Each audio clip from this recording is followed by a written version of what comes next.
ನಮಸ್ಕಾರ. ಸಾಮಾನ್ಯ ಜ್ಞಾನ ಟಾಪ್ 35 ಪ್ರಶ್ನೋತ್ತರ ಕಾರ್ಯಕ್ರಮಕ್ಕೆ ಸ್ವಾಗತ ಸುಸ್ವಾಗತ. ಈ ಒಂದು ಎಪಿಸೋಡನ್ನು ಸಂಪೂರ್ಣವಾಗಿ ನೋಡಿ. ಇಷ್ಟವಾದಲ್ಲಿ ಲೈಕ್ ಮಾಡಿ, ಶೇರ್ ಮಾಡಿ, ಕಮೆಂಟ್ ಮಾಡಿ. ಇಲ್ಲಿ ಕೊಟ್ಟಿರುವಂತಹ ಪ್ರತಿಯೊಂದು ಪ್ರಶ್ನೆಗೂ ಕೂಡ ಅದರದ್ದೇ ಆಗಿರುವಂತಹ ಹಲವಾರು ವಿವರಣಾತ್ಮಕ ಅಂಶಗಳನ್ನು ನೀಡಲಾಗಿದೆ. ಕಾರಣ ಇಷ್ಟೇ, ಮುಂಬರುವಂತಹ ಯಾವುದೇ ಸ್ಪರ್ಧಾತ್ಮಕ ಪರೀಕ್ಷೆಗಳಲ್ಲಿ ಈ ಪ್ರಶ್ನೆ ಕೇಳುವಂತಹ ಸಾಧ್ಯತೆ ಇರುತ್ತೆ.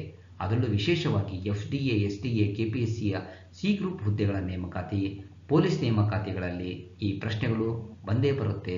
ಎಲ್ಲ ಪ್ರಶ್ನೆಗಳಿಗೂ ಕೂಡ ಅತ್ಯಂತ ಸರಳ ವಿವರಣೆಗಳ ಜೊತೆಗೆ ಸರಿ ಉತ್ತರವನ್ನು ನೀಡಲಾಗಿದೆ. All the best. Thank you. 1857ರ ಸಿಪಾಯಿ ದಂಗೆ ಎಲ್ಲಿಂದ ಆರಂಭವಾಯಿತು? ಬ್ಯಾರಕ್ಪುರ್. 1857ರ ಸಿಪಾಯಿ ದಂಗೆ ಆರಂಭವಾಗಿದ್ದು ಬ್ಯಾರಕ್ಪುರದಿಂದ. 2 is the right answer. LCD ಎಂದರೆ ಏನು? ಇದರ ವಿಸ್ತೃತ ರೂಪ liquid crystal display. LCD liquid crystal display. ಇದು flat panel display modulating optical ಸಾಧನವಾಗಿದ್ದು ಇದು ದ್ರವ ಸ್ಫಟಿಕಗಳ ಬೆಳಕಿನ ಮಾಡ್ಯುಲೇಟಿಂಗ್ ಗುಣಲಕ್ಷಣವನ್ನು ಹೊಂದಿದೆ. 1 ಈಸ್ ದಿ ರೈಟ್ ಆನ್ಸರ್.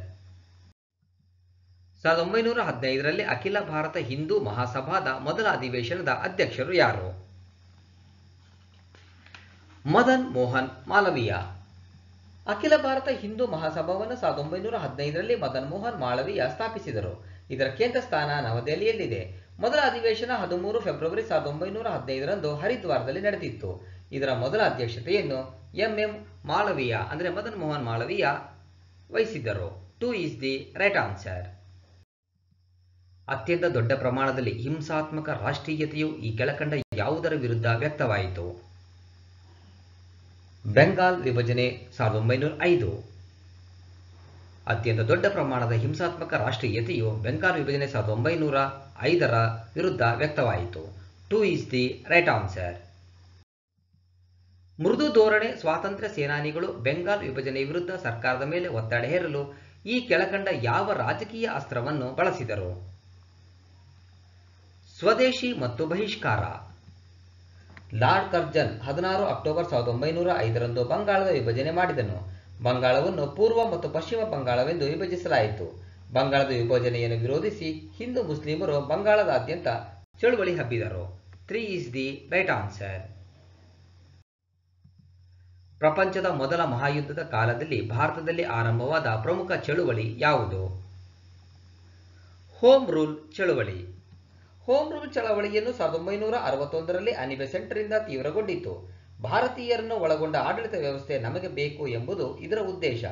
ಭಾರತದಲ್ಲಿ ಹೋಮ್ ರೂಲ್ ಚಳವಳಿಯ ಮುಖ್ಯ ಕೇಂದ್ರ ಮದ್ರಾಸ್, ಕರ್ನಾಟಕದಲ್ಲಿ ಧಾರವಾಡ ಇದರ ಮುಖ್ಯ ಕೇಂದ್ರವಾಗಿತ್ತು. 3 is the right answer. Kalasa Banduri ನಾಲಾ ಯೋಜನೆ ಈ ಎರಡೂ ರಾಜ್ಯಗಳಿಗೆ ಸಂಬಂಧಿಸಿದೆ. ಕರ್ನಾಟಕ ಮತ್ತು ಗೋವಾ. ಮಹದಾಯಿ ಕರ್ನಾಟಕ ಮತ್ತು ಗೋವಾ ನಡುವಿನ ಜಲವಿವಾದವಾಗಿದೆ. ಬೆಳಗಾವಿ ಜಿಲ್ಲೆಯ ಖಾನಾಪುರ ತಾಲೂಕಿನ ಕಣಕುಂಬಿ ಗ್ರಾಮದ ಬಳಿ ಮಹದಾಯಿ ನದಿಯನ್ನು ಸೇರುವ ಕಳಸಾ ಬಂಡೂರಿ ಹಳ್ಳಿಗಳಿಗೆ ಪ್ರತ್ಯೇಕ ಬ್ಯಾರೇಜ್ ನಿರ್ಮಿಸಿ 7.56 TMC ಅಡಿ ನೀರನ್ನು ಮಲಪ್ರಭಾ ನದಿಗೆ ಜೋಡಿಸುವುದು ಈ ಯೋಜನೆಯ ಉದ್ದೇಶ. 1 is the right answer. Bharat ಮತ್ತು ಆಫ್ಘಾನಿಸ್ತಾನದ ಭೂಗಡಿಯನ್ನು ಬೇರ್ಪಡಿಸುವ ರೇಖೆ ಡ್ಯೂರಾಂಡ್ ರೇಖೆ. ಆಫ್ಘಾನಿಸ್ತಾನ ದೇಶವು ಭಾರತದೊಂದಿಗೆ ಕೇವಲ 80 ಕಿಲೋಮೀಟರ್ ಭೂಗಡಿಯನ್ನು ಹೊಂದಿದ್ದು ಇದು ಭಾರತದೊಂದಿಗೆ ಅತಿ ಕಡಿಮೆ ಭೂಗಡಿ ಹೊಂದಿದ ದೇಶವಾಗಿದೆ. 2 ಈಸ್ ದಿ ರೈಟ್ ಆನ್ಸರ್. ಎಲ್ಲಾ 3 ದುಂಡು ಮೇಜಿನ ಪರಿಷತ್ತಿನ ಸಭೆಗಳಿಗೆ ಭಾಗವಹಿಸಿದ್ದವರು ಯಾರು? Doctor BR Ambedkar.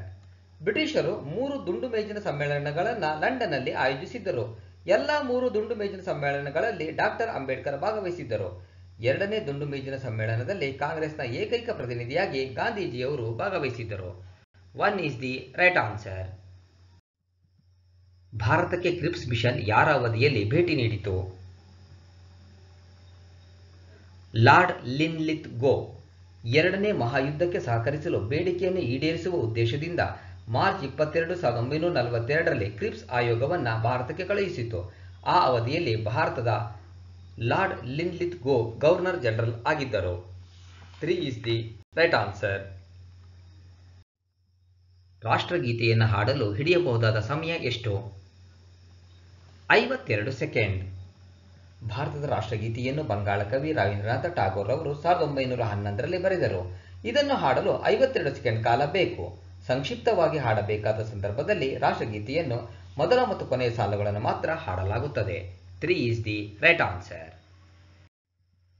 ನಮ್ಮ ಸಂವಿಧಾನ ಸಭೆಯು ರಾಷ್ಟ್ರಗೀತೆಯನ್ನು ಅನುಮೋದಿಸಿದ್ದು ಯಾವಾಗ? 24/1/1950. ಜನಗಣಮನವನ್ನು ರಾಷ್ಟ್ರಗೀತೆಯಾಗಿ ಸಂವಿಧಾನ ರಚನಾ ಸಭೆಯು ಜನವರಿ 24, 1950ರಂದು ಅಂಗೀಕರಿಸಿತು. ಇದನ್ನು ಮೊದಲ ಬಾರಿಗೆ 27 ಡಿಸೆಂಬರ್ 1911ರಂದು ರಾಷ್ಟ್ರೀಯ ಕಾಂಗ್ರೆಸ್ನ ಕೋಲ್ಕತ್ತಾ ಅಧಿವೇಶನದಲ್ಲಿ ಹಾಡಲಾಗಿತ್ತು. 2 ಈಸ್ ದಿ ರೈಟ್ ಆನ್ಸರ್. ಶಾಲಾ ಮಕ್ಕಳಿಗೆ ಕೊಡುವ ಮಧ್ಯಾಹ್ನದ ಊಟದಲ್ಲಿರಬೇಕಾದ ಕ್ಯಾಲೋರಿ ಪ್ರಮಾಣ ಎಷ್ಟು? 300 ಗ್ರಾಂ.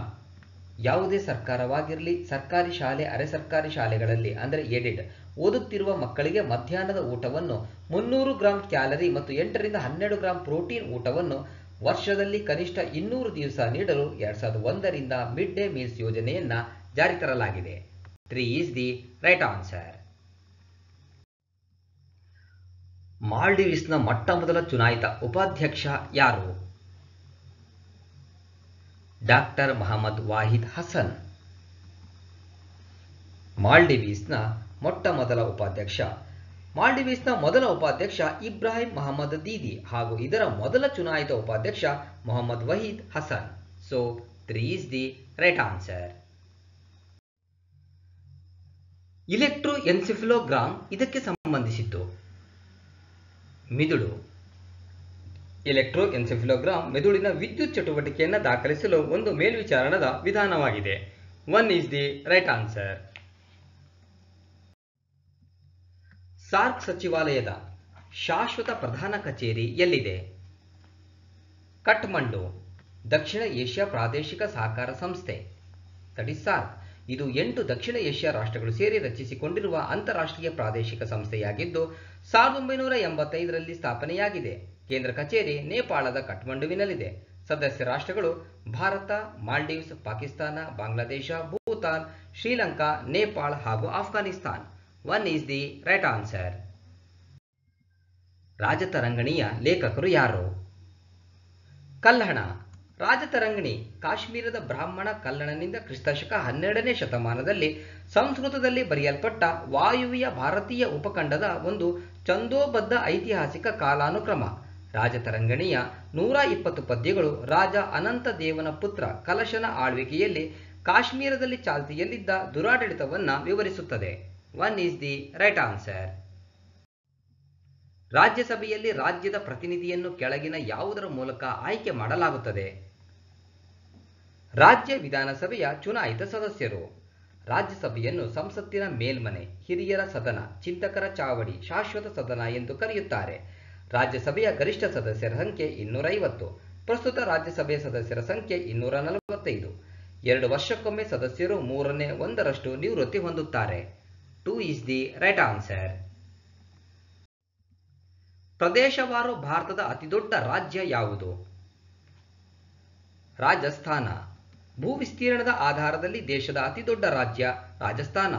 ಸುಮಾರು 3,42,239 ಚದರ ಕಿಲೋಮೀಟರ್ ವ್ಯಾಪ್ತಿಯನ್ನು ಹೊಂದಿದೆ. ಇದರ ರಾಜಧಾನಿ ಜೈಪುರ. ಹಾಗೆಯೇ ಚಿಕ್ಕ ರಾಜ್ಯ ಗೋವಾ. ಇದರ ರಾಜಧಾನಿ ಪಣಜಿ. ಗೋವಾದ ವಿಸ್ತೀರ್ಣ 3,702 ಚದರ kilometre. 4 is the right answer. ಇವರ ಪೂರ್ವಾನುಮತಿ ಇಲ್ಲದೆ ಲೋಕಸಭೆಯಲ್ಲಿ ಯಾವುದೇ ಹಣ ಮಸೂದೆಯನ್ನ ಪರಿಚಯಿಸಲಾಗುವುದಿಲ್ಲ.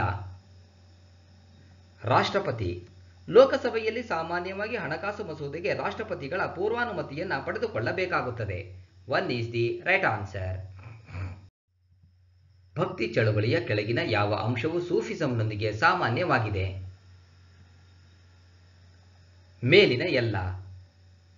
ಭಕ್ತಿ ಚಳವಳಿಯ ಎಲ್ಲ ಅಂಶಗಳು ಅಂದರೆ ಒಂದೇ ದೇವರನ್ನ ನಂಬಿ, ಎಲ್ಲ ಪುರುಷರ ಸಮಾನತೆ ಮತ್ತು ಸಹೋದರತ್ವ, ಆಚರಣೆ ಮತ್ತು ವರ್ಗ ವಿಭಾಗದ ನಿರಾಕರಣೆ ಇವೆಲ್ಲವೂ ಕೂಡ ಸೂಫಿಸಂನೊಂದಿಗೆ ಸಾಮಾನ್ಯವಾಗಿದೆ.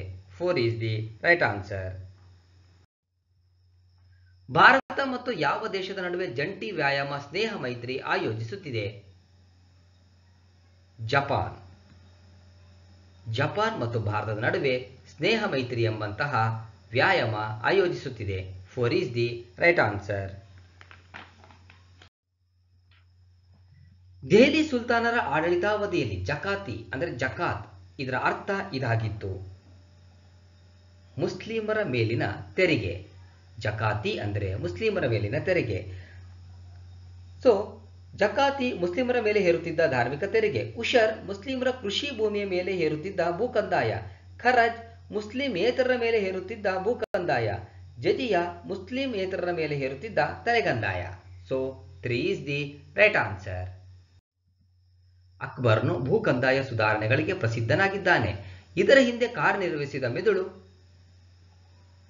ತೋದರ್ಮಲ್. ತೋದರ್ಮಲ್ ಅಕ್ಬರ್ನ ಭೂಕಂದಾಯ ಮಂತ್ರಿಯಾಗಿದ್ದನು. ಸೊ ಈ ಭೂಕಂದಾಯ ಸುಧಾರಣೆಗಳಿಗೆ ಹೆಸರುವಾಸಿಯಾಗಿದ್ದನೇ ತೋದರ್ಮಾಲ್. 2 ಈಸ್ ದಿ ರೈಟ್ ಆನ್ಸರ್. ದೆಹಲಿಯ ಕೆಂಪುಕೋಟೆ ನಿರ್ಮಿಸಿದವರು ಯಾರು? ಶಹಜಹಾನ್. ಶಹಜಹಾನ್ ಕಾಲವು ಮೊಘಲರ ಅಧಿಕಾರಾವಧಿಯಲ್ಲೇ ಸುವರ್ಣ ಯುಗವಾಗಿತ್ತು. ಯಮುನಾ ನದಿಯ ದಡದ ಮೇಲೆ ಶಹಜಹಾನನು ದೆಹಲಿಯ ಕೆಂಪುಕೋಟೆಯನ್ನು ನಿರ್ಮಿಸಿದನು.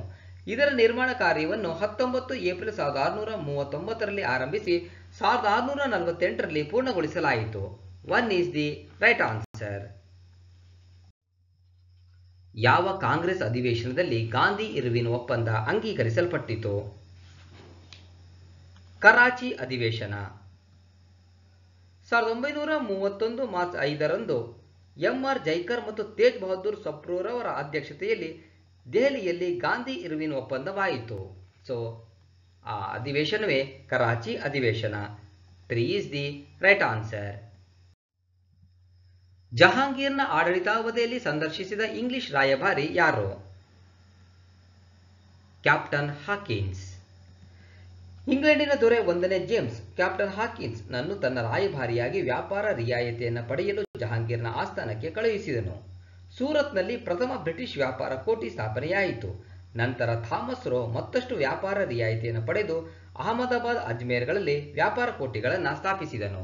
4 ಈಸ್ ದಿ ರೈಟ್ ಆನ್ಸರ್. ಈ ಕೆಳಗಿನ ಗುಂಪಿನಲ್ಲಿ ಸೇರದ ಪದ ಯಾವುದು? ಖಡ್ಗ. ಗನ್, ಪಿಸ್ತೂಲ್ ಮತ್ತು ರೈಫಲ್ ಒಂದೇ ಗುಂಪಿಗೆ ಸೇರಿದರೆ ಖಡ್ಗ ಇದಕ್ಕೆ ಸೇರುವುದಿಲ್ಲ. 2 is the right answer. Ramayana Mahanveshanam ಈ ಕೃತಿಯ ಕರ್ತೃ ಯಾರು? ವೀರಪ್ಪ ಮೊಯ್ಲಿ. ಎಂ ವೀರಪ್ಪ ಮೊಯ್ಲಿರವರು ಬರೆದ ಶ್ರೀ ರಾಮಾಯಣ ಮಹಾನ್ವೇಷಣಂ ಕೃತಿಗೆ 2014ರಲ್ಲಿ ಸರಸ್ವತಿ ಸಮ್ಮಾನ್ ಪ್ರಶಸ್ತಿ ಮತ್ತು 2007ರಲ್ಲಿ ಮೂರ್ತಿದೇವಿ ಪ್ರಶಸ್ತಿ ದೊರೆತಿದೆ. 3 is the right answer. Veerappa Moily ಅವರು ಕರ್ನಾಟಕದ ಮಾಜಿ ಮುಖ್ಯಮಂತ್ರಿಗಳು. ದುಡಿತವೇ ನನ್ನ ಬದುಕು ಇದು ಯಾರ ಆತ್ಮಕಥನ? ಕಯ್ಯಾರ ಕಿಞ್ಞಣ್ಣ ರೈ. ಕಯ್ಯಾರ ಕಿಞ್ಞಣ್ಣ ರೈ ಅವರು ಮೂಲತಃ ಕೇರಳದ ಕಾಸರಗೋಡಿನವರು. ಇವರ ಆತ್ಮಕಥನವೇ ದುಡಿತವೇ ನನ್ನ ಬದುಕು. ಇವರು 66ನೇ ಕನ್ನಡ ಸಾಹಿತ್ಯ ಸಮ್ಮೇಳನದ ಅಧ್ಯಕ್ಷತೆಯನ್ನು ವಹಿಸಿದ್ದರು. ಇವರಿಗೆ 2007ರಲ್ಲಿ ಕರ್ನಾಟಕದ ಏಕೀಕರಣ ಪ್ರಶಸ್ತಿಯನ್ನ ನೀಡಲಾಗಿದೆ. 4 ಈಸ್ ದಿ ರೈಟ್ ಆನ್ಸರ್. ಭೂಮಿಯು ತನ್ನ ಅಕ್ಷದ ಸುತ್ತ ಸುತ್ತುವುದನ್ನು ಡ್ಯಾಶ್ ಎನ್ನುವರು? ಅಕ್ಷಭ್ರಮಣ. ಭೂಮಿಯು ತನ್ನ ಮೈ ಸುತ್ತಲೂ ಪಶ್ಚಿಮದಿಂದ ಪೂರ್ವಾಭಿಮುಖವಾಗಿ ಸುತ್ತುವ ಚಲನೆಗೆ ದೈನಂದಿನ ಚಲನೆ ಅಥವಾ ಅಕ್ಷಭ್ರಮಣ ಎನ್ನುವರು. ಇದರ ಒಂದು ಸುತ್ತು ಪೂರ್ತಿಗೊಳಿಸಲು 23 ಗಂಟೆ 56 ನಿಮಿಷ 4.09 ಸೆಕೆಂಡ್ ಅವಧಿ ತೆಗೆದುಕೊಳ್ಳುತ್ತದೆ. 1 ಈಸ್ ದಿ ರೈಟ್ ಆನ್ಸರ್. ಪರಿಭ್ರಮಣ ಎಂದರೆ ತನ್ನ ಸುತ್ತ ಸುತ್ತುತ್ತಾ ಸೂರ್ಯನ ಸುತ್ತ ಸುತ್ತುವುದು. ಭಾರತದ ಅರ್ಥಶಾಸ್ತ್ರದ ಪಿತಾಮಹ ಯಾರು? ಕೌಟಿಲ್ಯ. ಕೌಟಿಲ್ಯನಿಗೆ ಚಾಣಕ್ಯ, ವಿಷ್ಣುಗುಪ್ತ ಎಂದು ಕೂಡ ಕರೆಯುವರು. ಇವನು ತಕ್ಷಶಿಲಾ ವಿಶ್ವವಿದ್ಯಾಲಯದಲ್ಲಿ ಅರ್ಥಶಾಸ್ತ್ರ ಪ್ರಾಧ್ಯಾಪಕನಾಗಿದ್ದನು. ಕೌಟಿಲ್ಯನನ್ನು ಭಾರತೀಯ ಅರ್ಥಶಾಸ್ತ್ರದ ಪಿತಾಮಹ ಎಂದು ಕರೆಯಲಾಗುತ್ತದೆ. ಕೌಟಿಲ್ಯನ ಅರ್ಥಶಾಸ್ತ್ರವನ್ನು ಮೈಸೂರಿನ ಓರಿಯೆಂಟಲ್ ಗ್ರಂಥಾಲಯದ ಗ್ರಂಥಪಾಲಕರಾಗಿದ್ದ ಆರ್.ಎಂ. ಶಾಮಶಾಸ್ತ್ರಿಗಳು ಪತ್ತೆ ಹಚ್ಚಿ ಸಂಸ್ಕೃತದಿಂದ ಅದನ್ನು 1909ರಲ್ಲಿ ಇಂಗ್ಲಿಷಿಗೆ ಭಾಷಾಂತರಿಸಿದರು. 1 ಈಸ್ ದಿ ರೈಟ್ ಆನ್ಸರ್. ಒಂದು ದೇಶದ ಆರ್ಥಿಕ ಅಭಿವೃದ್ಧಿಯು ಅವಲಂಬಿಸುವ ಅಂಶವೆಂದರೆ ಮೇಲಿನ ಎಲ್ಲ. ಒಂದು ದೇಶದ ಆರ್ಥಿಕ ಅಭಿವೃದ್ಧಿಯು ದೇಶದಲ್ಲಿರುವ ನೈಸರ್ಗಿಕ ಸಂಪನ್ಮೂಲಗಳು, ತಾಂತ್ರಿಕತೆ ಪ್ರಗತಿ, ದೇಶದಲ್ಲಿ ಉತ್ಪಾದನೆಯಾದ ಸರಕುಗಳನ್ನು ಮಾರಾಟ ಮಾಡಲು ಹೊಂದಿರುವ ಮಾರುಕಟ್ಟೆಯ ವಿಸ್ತೀರ್ಣ ಇವೆಲ್ಲವುಗಳನ್ನು ಕೂಡ ಅವಲಂಬಿಸಿವೆ. 4 is the right answer. China ದೇಶಕ್ಕೆ ತನ್ನ ರಾಯಭಾರಿಯನ್ನು ಕಳುಹಿಸಿದ ಮೊದಲ ವಿಜಯನಗರದ ಅರಸ ಯಾರು? ಒಂದನೇ ಬುಕ್ಕರಾಯ. ಬುಕ್ಕ 1. ವಿಜಯನಗರ ಸಾಮ್ರಾಜ್ಯದ ಸಂಗಮ ವಂಶದ ಒಂದನೇ ಬುಕ್ಕರಾಯನು ಸಿಲೋನ್ ಮತ್ತು ಚೀನಾದ ಮಿಂಗ್ ದೊರೆಗಳ ಬಳಿಗೆ ರಾಯಭಾರಿಗಳನ್ನು ಕಳುಹಿಸಿದನು. ವೇದಗಳ ಮೇಲೆ ಭಾಷ್ಯಗಳು ಮುಕ್ತಾಯ ಇವನ ಕಾಲದಲ್ಲಾಗಿದ್ದರಿಂದ ಇವನಿಗೆ ವೇದ ಮಾರ್ಗ ಪ್ರವರ್ತಕ ಎಂಬ ಬಿರುದು ಬಂದಿತ್ತು. 3 is the right answer. ಸೂಕ್ತ ಪರ್ಯಾಯ ಪದ ಆರಿಸಿ. ಆಹಾರ, ಹೊಟ್ಟೆ. ಇಂಧನ, engine. So 1 is the right answer.